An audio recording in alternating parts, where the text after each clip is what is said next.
హల సర్వ అంగన ఆసనాలు పెద్ద సంవత్సరంలో ఒక 3 మంత్స్ 2 మంత్స్ చేస్తాను అంతే.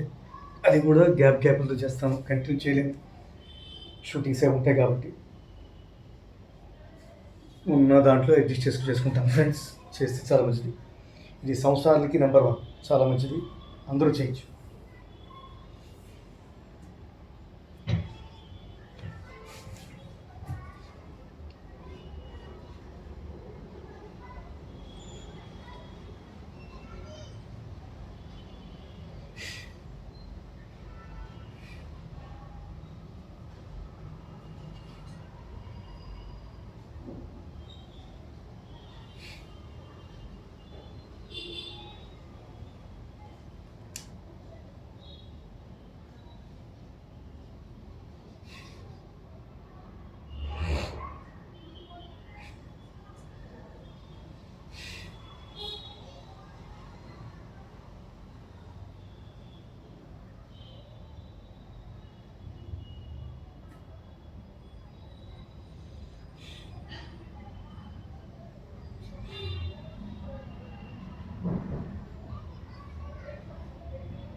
ఈ సర్వాంగన ఆసనం అనేది ఫ్యామిలీ బెస్ట్ చేయొచ్చు.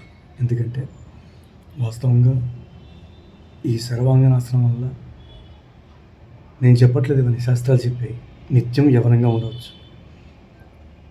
శీర్షాస్త్రం దాని తర్వాత కొంచెం లిటిల్ బెట్ కొంచెం తేడా, అంటే కొంచెం డైరెక్ట్ కాకుండా కొంచెం మెడాల ఇప్పుడు ఈ విధానంలో అనమాట. దీనివల్ల ఏంటంటే మంచి యవనంగా ఉండొచ్చు, వెన్నెముక బలంగా ఉంటుంది. ఎప్పుడైతే వెన్నెముక బలంగా ఉండి పచ్చిగా ఉంటుందో, అంటే ఫ్లెక్సిబుల్గా ఉంటుందో ముసలితనం రాదు. మరి దీని అన్నిటికీ మరణం ఏంటి? బ్రహ్మచర్యం. బ్రహ్మచర్యం కలిగిన వాడికి సాధ్యం. ఇలాంటివన్నీ కూడా బ్రహ్మచర్యం చేస్తూ ఇలా చేస్తే చాలా మంచిది. ఫ్లెక్సిబుల్ అవ్వటానికి వీర్యం కూడా అవసరం. వెన్నెముకకి బిట్వీన్ మన ఏ జాయింట్లో అయినా సరే ముదులాసి అనే పదార్థం ఉంటుంది. హోమియోపతిలో ముదులాసి అంటాం. మనం డైరెక్ట్గా చెప్పాలంటే వీర్యమే. ఖచ్చితంగా ఇది వీర్యమే. గ్రీజ్ మనం చెప్పాలంటే గ్రీజ్ అనమాట. బేరింగ్స్లో గ్రీజ్ ఉంటే అలా రొటేట్ అవుతుంది సింపుల్గా, ఫ్రీగా. అలాగే మన శరీరంలో కూడా మనం వీర్యం ఉంటేనే మనం ఏదైనా చేయగలుగుతాం. ఫ్లెక్సిబుల్గా ఉంటుంది, అన్నీ మన ఆధీనంలో ఉంటాయి. ఎప్పుడైతే ఈ వీర్యం క్షీణించిపోతుందో మనం అలా మెల్లి కుదించిపోతాం. మనలో ఉన్నటువంటి కణాలన్నీ పోయి, స్త్రీ ద్వారా కావచ్చు, తప్పులు చేసే తప్పుల ద్వారా కావచ్చు, పోయి మనిషి ముసలితనం గమనిస్తుంది. ఇందులో మర్మం గమనించండి. బ్రహ్మచర్యం చాలా ఉత్తమమని. Thank you my friends. Hare Krishna. జై శ్రీ.